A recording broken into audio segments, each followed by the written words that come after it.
All right. Hello and welcome to everyone. We've got a brand new special format this week. We're trying something new. So instead of doing general stocks and economics, we're going to talk about really specific topics each week. And then we're going to tie it into your health and wealth. So this week we're going to talk about coffee. Derek, something I know that you know, love, and can talk a lot about. Coffee, it's one of the first things I think about every morning. And in the spirit of the show, I suggest everybody go get a cup of coffee, and you will certainly enjoy the show and your coffee more than normal for a Sunday morning. It's true. So speaking of that, half of the United States drinks coffee. We did a little bit of background research. That's 107 million coffee drinkers with an average of 3 cups per person per day. That's a So, lot of Joe, coffee. think about it this way. So, if you're saying, half the population drinks it, and whatever, maybe 10 to 15% of the population can't drink it for medical reasons, and another 10 to 15% are kids, so they shouldn't be drinking it. That Mhm. means that it's like 3/4 of the population drinks coffee. So if you don't drink coffee, what's wrong with you? Well, that's Is this a perfect. moral thing, or is this That's, that's the next. I don't drink do coffee. you drink coffee, Joe? I do not. I do not. And it's not I to mean, say you're that named after coffee, a cup of it's Joe. a cup of Joe. Right. That's hilarious. It's interesting. I used to drink coffee. Like, I used to not drink coffee, and now again I don't drink coffee. I like it. It tastes good. Like the way it makes me feel. Get the little coffee buzz going. Start talking a million miles an hour. Ultra focused. Yeah. But, yeah, I just never drank it until I was about 24 in grad school. Uh, when I felt like I needed it because I was giving hundreds of thousands of dollars to the university. Might as well learn a little something. Right.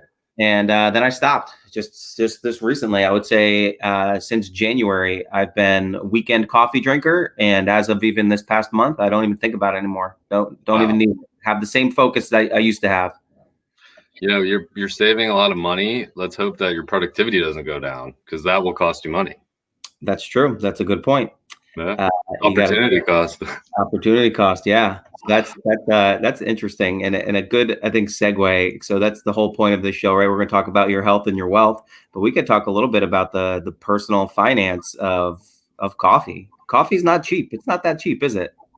No, well, it depends on where you shop and how you consume your coffee, right? Are you making it at home? Are you buying it? Where are you buying it? My guess is that if you're going to the store, like the coffee shop, and buying it, you're not just buying coffee. I mean, the impulse aisle or the checkout counter is just filled with wonderful little things like, dark chocolate and muffins and fruit, if you want to get a healthier start to the day, but those things add up. Yeah. So let's. I pulled it up here. Starbucks, right? That's the name everybody comes up, and so then all of their competitors will have probably equally priced. $1.85 for a tall, fresh cup, plain cup of coffee. Um, you I figure would so we love I would love to know how many people do that. See, I like my coffee black, right? okay. I Yep. don't get into all the fancy drinks, which are cool, and I've tried them. They're like desserts to me, so not a bad way to start your day. I don't know, every day I would like to do it that way, but you know, the $1.85. My guess is the average consumer is probably spending at least $3 or $4 on their coffee. Yeah, I would definitely agree with that because then you start getting up into the 3, 4, $5 range for some of these specialty drinks, the stuff that tastes really good, loaded with sugar. Sure. Um, let's see. And so then if you figure what's it cost if you're making it at home. It's about $10 if you get like decent beans, right, for a pound of coffee. Right. Probably, I think that's the good question. Are you buying some of the cheaper Folgers type coffees? Are you going for the really expensive beans, Sumatran smoked Arabica, that type of stuff? Could yeah. be a pretty big spectrum there. So I did some quick math. If you got the cheap, just straight black, 12 ounces Starbucks, it's $675.25 a year to go buy it, plus your time, plus Sure. your gas going to the store. Most people are probably spending closer around three bucks for that. That's $2,000 a year in coffee. $2,000. You could $2,000 a year, probably do Starbucks some fun coffee. stuff with $2,000. Yeah, I think so. Although Uh, the coffee, right? The coffee's pretty fun. Yeah, it's not bad. It's a way to. every It's day. there's a social piece to it, right? So I guess the question is, do you have to spend $2,000 a year to have that fun with your coffee? Right. I'm going to go ahead and say no. And as a college student who started when I started to drink coffee, it was like, oh man, there's no way I can't do this. It's too much. So you go and you buy the self brewing machine to save the money. Now it's probably you probably spend about half of that, I would guess, buying the beans yourself. Yeah. Well, the other interesting thing to me is so many people go out to buy their coffee, but that's the activity, right? So I I'll buy coffee if I'm out, if I want it, not that frequently, but I make coffee at home all the time because I want coffee. And I know a lot of people tend to go out to the store. So it's an interesting question as to, what is the cost of spending the time, driving, all the gas, that type of thing. And then are they doing it because they want the coffee, or are they doing it because they like that experience? Get out the house, say hello to somebody, right? So there's emotional benefits just as there are financial costs, and then vice versa. So Yeah. Yeah, and I think I think it's interesting because you've seen over time where I think that's what going to a coffee house was like, right? And I remember all these '90s sitcom shows, and sure, then looking back, right? It's like you'd go get a cup of coffee, talk to your friends. Now it's like, hey, no, I need coffee, and right. so maybe you wake up, go get your cup of coffee, and then in the evening you're coming back to meet with your friends, another cup of coffee, and then it's interesting to see how it all ties in because caffeine, the thing I want to say, it's the world's number one most used drug. Yeah, I Uh, think it's tied with Doritos. I'm not sure, yeah, but yeah. Well, Doritos are actually composed of crack, so right, they're different very drugs. effective. Well, so the Yeah, interesting thing is what we're really talking about here is not coffee per se. We're talking about habits, right? Because most right. people consume their coffee daily. And Yeah. you can think about it a couple different ways. The saying that a luxury once tasted becomes a necessity, Hmm. right?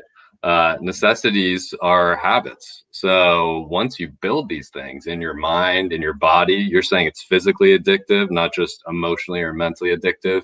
It's very difficult to make a change to your behavior, right? If you all of a sudden say, hey, I want to save some money on the coffee, it could be a great idea to make it at your house, but all of a sudden your brain, right, your emotions are thinking, hey, I didn't get to walk around today, pop into the store, say hello to the barista, bring my coffee into work, that type of stuff. So you almost have to think about the bigger picture if you want to make a change and try and hack your brain, right? Try and hack your habits. So I guess it comes down to what is the association you've made with coffee and your life. So for me, it was, hey, I'm drinking this coffee to focus, to pay attention. So Sure. I didn't care, right, if I'm going into the store to go out to do any of those things. I'm just like, how do I get coffee that tastes good enough that I want to drink it, but not so expensive.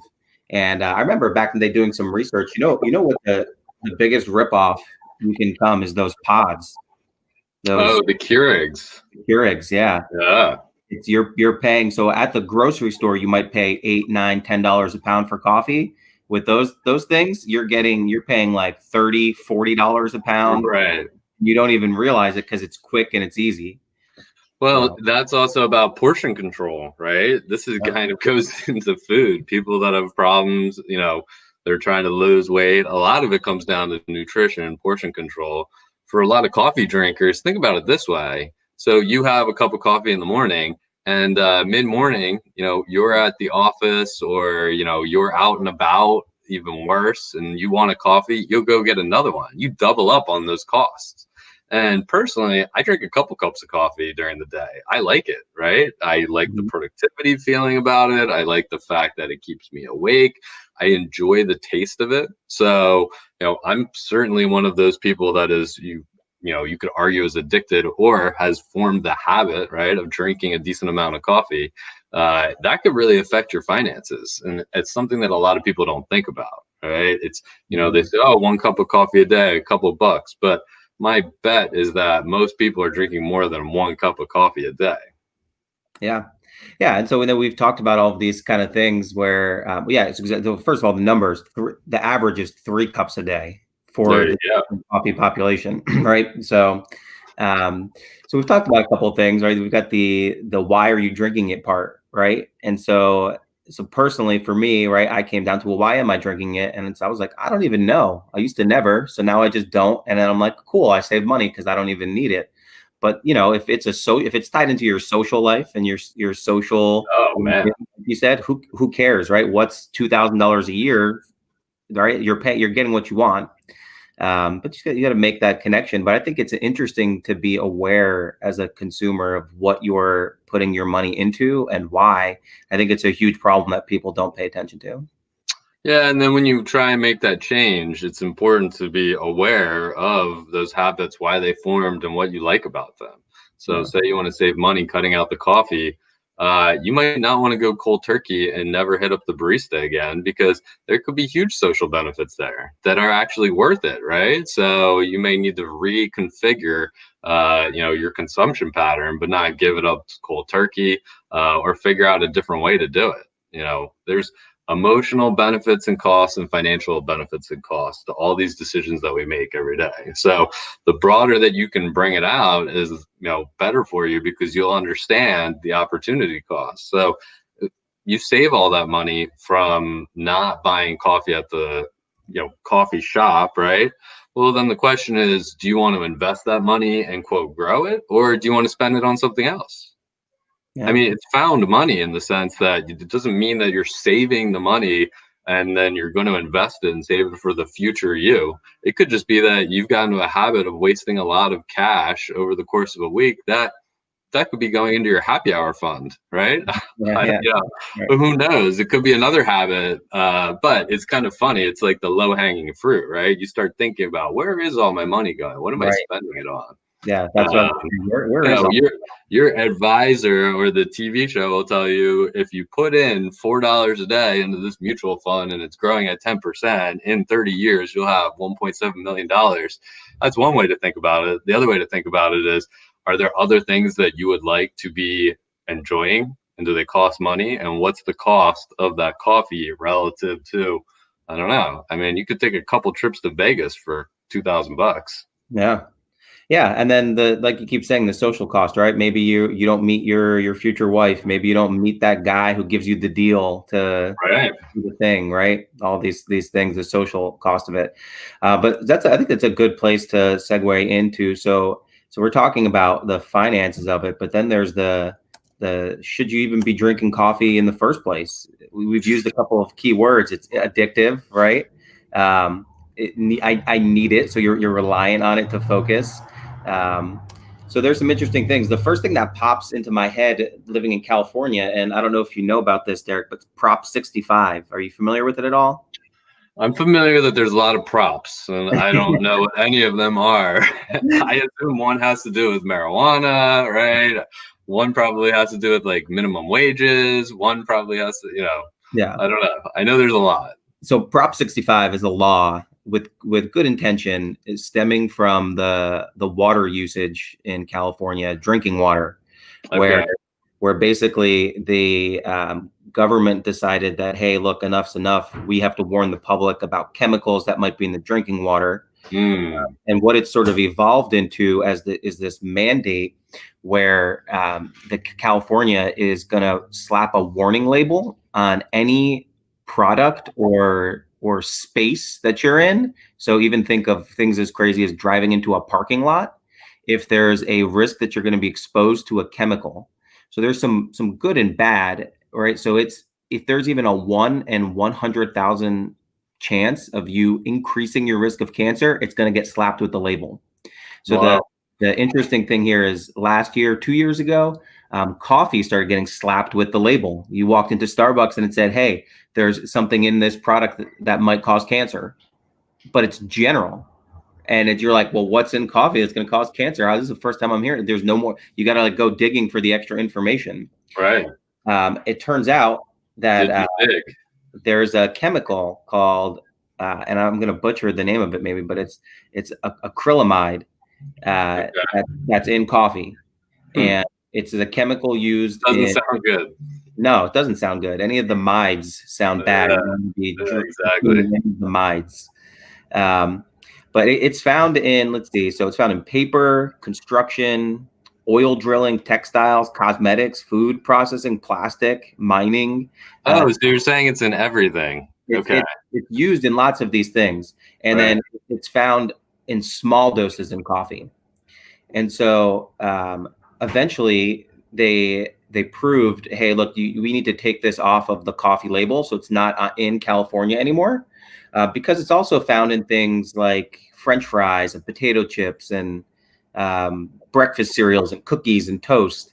Um, if you dig a little deeper, so I looked into some studies, they show that it actually is fairly carcinogenic, but at the levels it's found in coffee, it's a question mark, right? We don't really know, which is interesting because when you think of coffee, all the news that you typically tend to see and consume is that it's actually protective against cancer. And True. so I did a little bit of a deep dive for us here. I pulled up some articles. Um, 2017 European Journal of Cancer Prevention.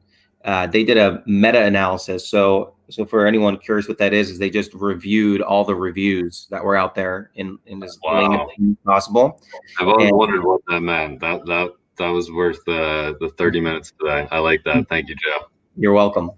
And so it's basically what they found to hit the highlights here. There reduced risk of liver cancer, a favorable effect on colorectal cancer, no association with cancers of the stomach, pancreas, lung, breast, ovary, or prostate, and inconsistent results on the bladder. So that sounds positive, right? You're thinking, Good. okay, like nothing bad, only some good correlations here. But there's some skepticism out there. So 2018, Journal of Physiopharmacology says, yeah, well, that's all well and good, but there are actually no real randomized trials that are strong enough to show that any of this information is real, and it's all just Okay. observational trials. So I think it's still a big question mark of whether or not coffee is quote unquote good or bad, which is Sure. what people seem to want. It's all observationally, it seems to be fine. And then the bigger issue is that dosage and frequency is really unstudied. So, at what dosage and frequency is coffee good or bad for your body, right? Right. So big question marks. Big question marks if it's going to cause any issues. Intuitively, after reading most of this and seeing what I'm seeing, it sort of seems like it's probably fine. Like most things in life, a little bit of moderation. It's not exactly like smoking cigarettes, you know. Um, so that's the interest. That's some interesting things there. But then you kind of and feel free to interrupt me here at any point. But then we move into the next part: caffeine, Ooh. the most used drug in the entire world. So what does caffeine do to you besides give you superhuman concentration strength? It's going to increase your blood pressure. It's going to increase all kinds of free floating fatty acids and different plasma catecholamine levels, which uh, I'll leave that one out there for everybody else to Google search on their own. And it's going to increase urine production and gastric acid secretion. Interestingly, I think of drinking coffee and your heart starts racing. Turns out the average dose does not appear to cause any arrhythmia. That seems Hmm. decent to me. Positive. And it turns out that caffeine, there's some argument over whether it's truly addictive or not, in the sense that I can tell you when I stopped drinking it, I did start to get what the typical withdrawal symptoms are, which are headaches, fatigue, no anxiety, no irritability, no depressed mood, a little bit of difficulty concentrating. Those are the big ones and what I experienced.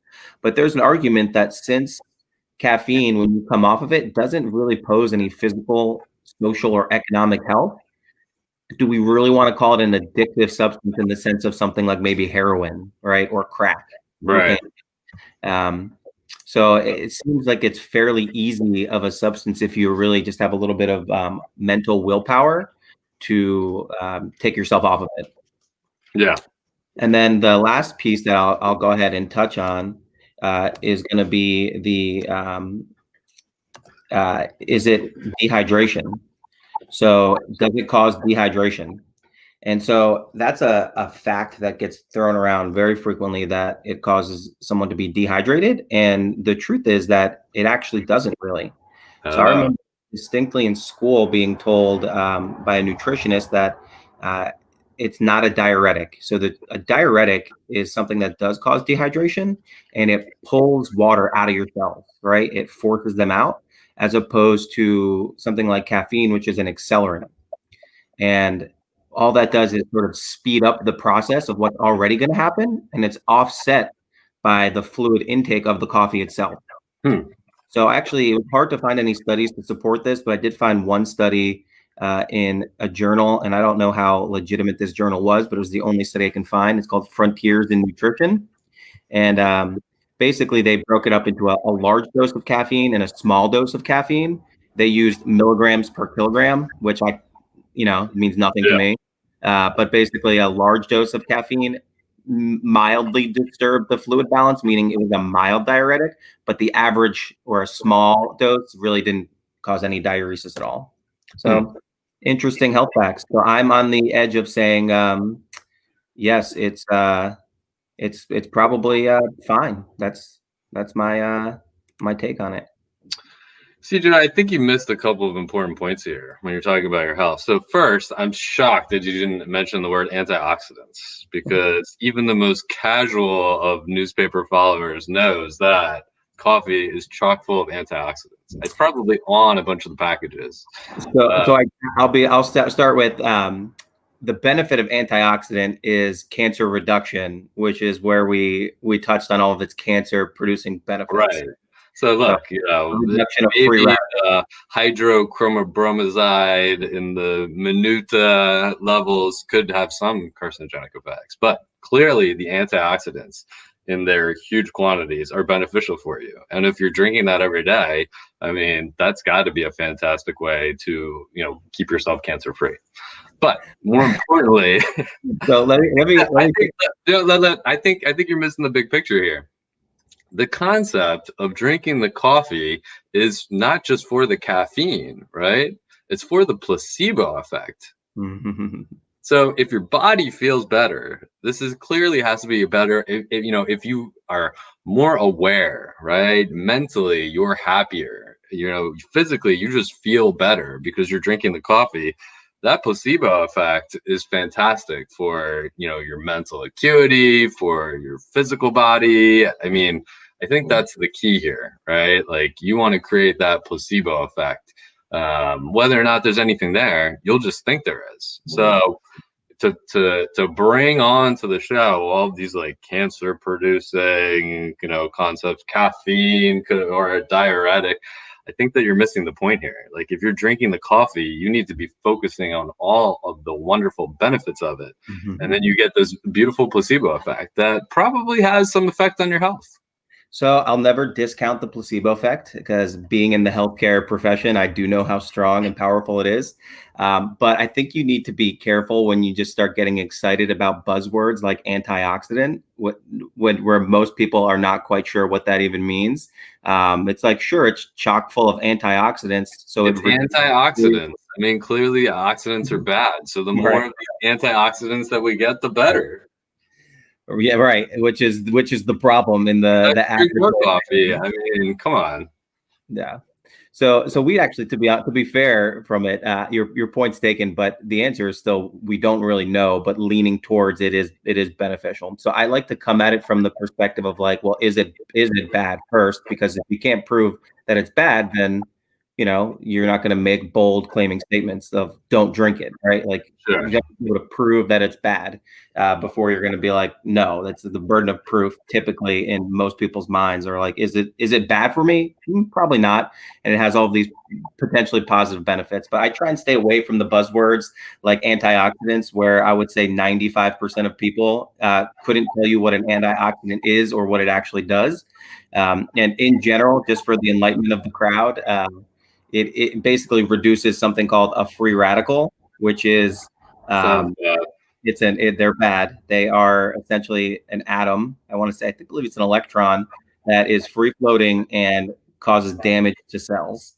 Mm, And there has been zero studies that have looked at coffee to say, does it have enough antioxidants to actually be beneficial in cancer reduction? Because we don't have the capabilities of running studies at that level. right. So you look at it in a more general sense of, is it protective? That's why they're saying, well, there's no randomized control trials on it, but there are lots of observational studies that people who drink coffee tend to have less cancers over time.